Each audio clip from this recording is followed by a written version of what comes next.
Hola. Hoy nos adentramos en un tema, un procedimiento de cirugía plástica que la verdad es que requiere muchísima precisión y personalización, la simetrización mamaria. Sí, un tema muy interesante. Y tenemos la suerte además de contar con un material muy especial, dos casos clínicos, muy detallados. Y lo importante es que están redactados personalmente por la cirujana plástica, la doctora Martínez Lara. Exacto. Y eso marca la diferencia. No son estudios teóricos, sino, vamos, el reflejo de su día a día en el quirófano, de su experiencia real. Totalmente. Nos da una visión, yo creo, muy auténtica. Ujú. Así que nuestra idea hoy es intentar entender qué significa esto de buscar la simetría en los pechos y sobre todo fijarnos a través de estos ejemplos en cómo no hay una única manera de hacerlo. Claro, Vamos a ver cómo la estrategia cambia radicalmente según el caso, ¿no? Y siempre con un enfoque, parece, en la naturalidad y la armonía. eso es. Un enfoque muy, muy personal. Pues venga, vamos a empezar a desgranar esto un poco. Perfecto. A ver, para poner un poco las bases, ¿qué es exactamente la simetrización mamaria? Para quien no esté tan familiarizado. Pues, a ver, de forma sencilla, es un conjunto de operaciones, de técnicas quirúrgicas, que lo que buscan es corregir las diferencias que puede haber entre las dos mamas. Diferencias que pueden ser de varios tipos, ¿no? Sí, exacto. Pueden ser diferencias de tamaño, de volumen, claro, pero también de forma o de la posición de la areola y el pezón.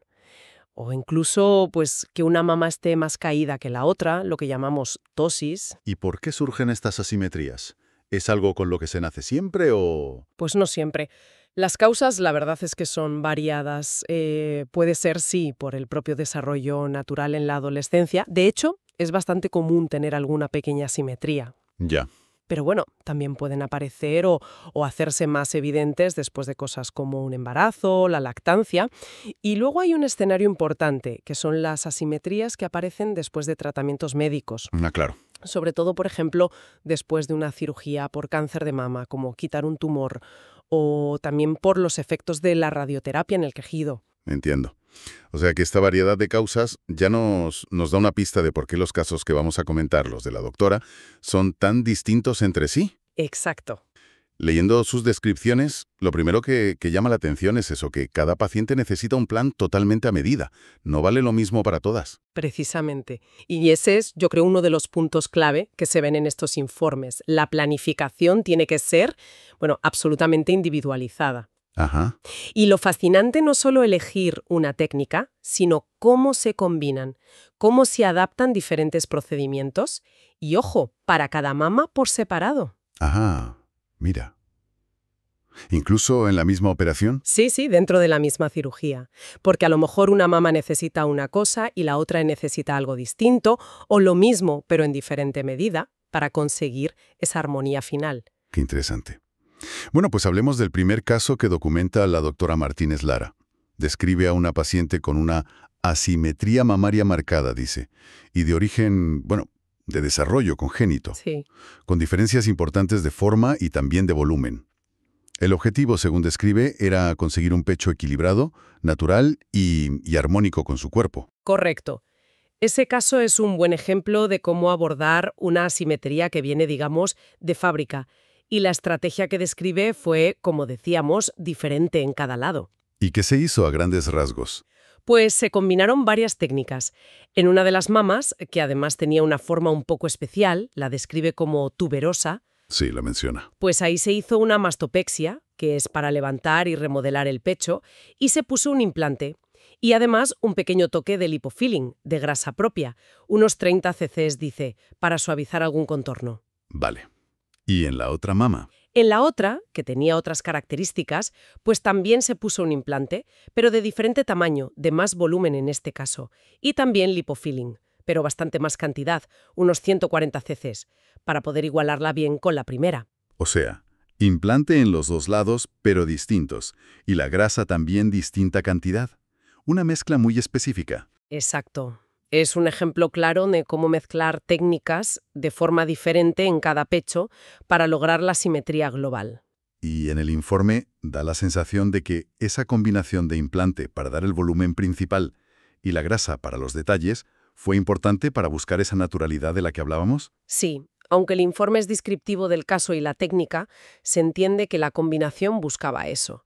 El implante da la estructura, el volumen base, la proyección. Claro. Pero la grasa, el lipofilling, permite ese modelado más fino, suavizar donde empieza y acaba el implante, corregir pequeñas irregularidades, sobre todo si hay formas de partida complicadas, como la tuberosa, busca un resultado que no solo cuadre en tamaño, sino que se vea y se sienta natural. Y hay un detalle que la doctora recalca en este caso: la evolución a largo plazo.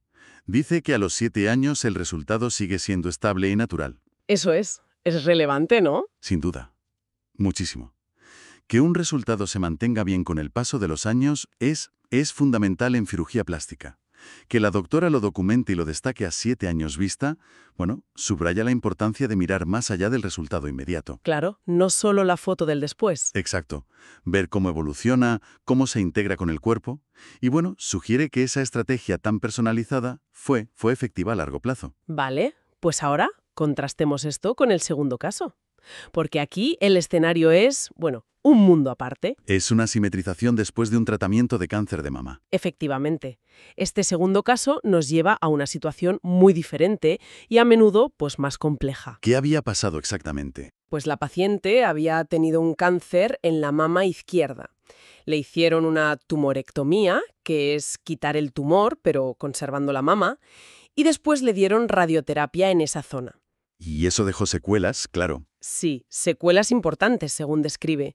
La mama izquierda se quedó con menos volumen, el tejido estaba como retraído, había una deformidad, sobre todo en la zona de la areola. Y además, en general, los dos pechos estaban algo caídos. Y la radioterapia, eso añade una dificultad extra considerable, ¿verdad? Muchísima. La radioterapia es clave para tratar el cáncer, pero puede dejar cambios permanentes en los tejidos. Puede causar fibrosis, que es como un endurecimiento, una pérdida de elasticidad. Ajá. Afecta a los vasos sanguíneos pequeños. En general, la piel y el tejido de debajo pierden calidad, se vuelven menos flexibles, cicatrizan peor. Cualquier cirugía ahí es más delicada y la respuesta del tejido es, bueno, menos predecible. Entiendo. Y viendo la estrategia que describe la doctora para este caso, llama la atención algo muy importante respecto al primero. Aquí no uso implantes. ¿Correcto? Esa decisión tiene que ver con esos problemas del tejido irradiado. Correcto, sí. Es una decisión clave y muy adaptada a esas circunstancias. En el lado izquierdo, el que recibió la radioterapia, el plan fue hacer una mastopexia, sí, para recolocar y dar forma, pero diseñada de una manera que no quitara tejido, para conservar todo el volumen posible. ¿Vale? Y aquí la estrella, digamos, fue el lipofilling. La grasa propia. Se hizo un injerto importante, 150 cc's, pero fíjate, no solo para rellenar. Ah, ¿no? No, también por sus propiedades regenerativas. Esto es súper interesante. La grasa que se transfiere lleva células madre, factores de crecimiento, y eso puede ayudar a mejorar la calidad de ese tejido dañado por la radio, a mejorar la vascularización, la elasticidad.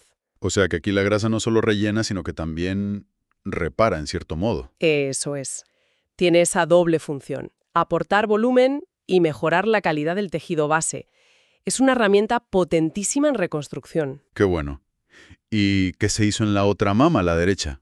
La que no tuvo el tratamiento, pero que también había que ajustar. Pues en la derecha, que estaba sana pero también caída, y además tenía más volumen que la izquierda después del tratamiento, pues ahí la estrategia fue diferente. Pero para complementar, se hizo una reducción mamaria. Quitar tejido. Sí. Quitar unos 150 gramos, dice, para igualar el tamaño con el lado izquierdo que se estaba reconstruyendo. Y también se puso lipofilling, aunque menos cantidad, unos 100 cc's, pues para optimizar la forma, mejorar la textura y que quedaran lo más parecidas y armónicas posible. Y menciona el informe una segunda sesión de lipofilling en el lado izquierdo unos meses después. Sí. ¿Qué nos dice eso sobre estos casos con tejido irradiado, según la experiencia que refleja la doctora? Pues ese detalle es muy pendiente, muy revelador. Sugiere dos cosas. Primero, que la mejora del tejido con la grasa puede ser un proceso gradual y que a veces hacen falta más sesiones para conseguir el mejor resultado posible, tanto de volumen como sobre todo de calidad y flexibilidad de la zona. Ya, que no siempre basta con una vez. Exacto. Y segundo, pues confirma la complejidad de estos casos postoncológicos. A veces para llegar al mejor resultado hay que ir por etapas, dejar que el tejido se recupere, que responda a la primera intervención y luego hacer ajustes. No siempre se puede o se debe hacer todo de golpe. Claro, tiene sentido. Y el resultado final que describe al año habla de una simetría muy conseguida y una mejora clara del tejido irradiado. Un éxito en un escenario complicado. Exacto. Conseguir buena simetría y, sobre todo, mejorar visiblemente la calidad de un tejido que ha sufrido por la radioterapia es un logro importante y demuestra cómo técnicas como el lipofilling se han vuelto herramientas, fundamentales en reconstrucción mamaria. Van más allá de solo dar volumen, ofrecen beneficios regenerativos reales. La verdad es que el contraste entre los dos informes es muy potente. De una asimetría de nacimiento, digamos, a las secuelas complejas de un tratamiento oncológico. Sí, sí. Y cómo las herramientas cambian radicalmente. En un caso, implantes más grasa. En el otro, levantar, reducir y grasa, pero sin implantes y además por etapas. Precisamente. Pero fíjate que, aunque las estrategias son súper diferentes, hay un común hilo conductor en ambos casos, tal como los presenta la doctora Martínez Lara. ¿Cuál dirías que es? Pues la búsqueda constante de un resultado que se sienta y se vea natural. Ah, sí. No buscan una simetría perfecta, matemática, que a lo mejor quedaría artificial. Buscan un equilibrio. Equilibrio de volumen, de forma, de proyección, de caída, que sea armónico con el cuerpo de esa paciente en concreto. Y que respete el tejido, ¿no? Y que respete, claro, hasta donde se pueda, la calidad y las características de sus propios tejidos. Que esto es importantísimo, sobre todo, como veíamos, si hay tejidos complicados como los irradiados.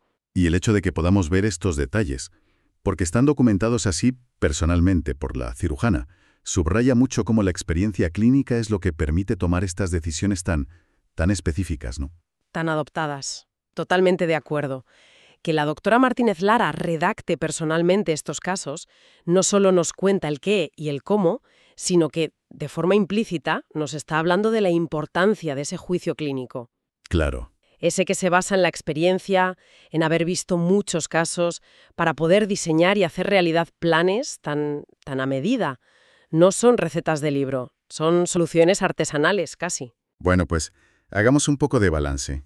¿Qué ideas principales nos llevamos de esta exploración de la simetrización mamaria a través de los casos de la doctora Martínez Lara? Pues yo diría... Hemos visto que es un campo complejo, que busca igualar diferencias entre las mamas y que esas diferencias pueden venir de sitios muy distintos, del desarrollo, de cambios vitales o de tratamientos médicos como el del cáncer. Sí, eso por un lado.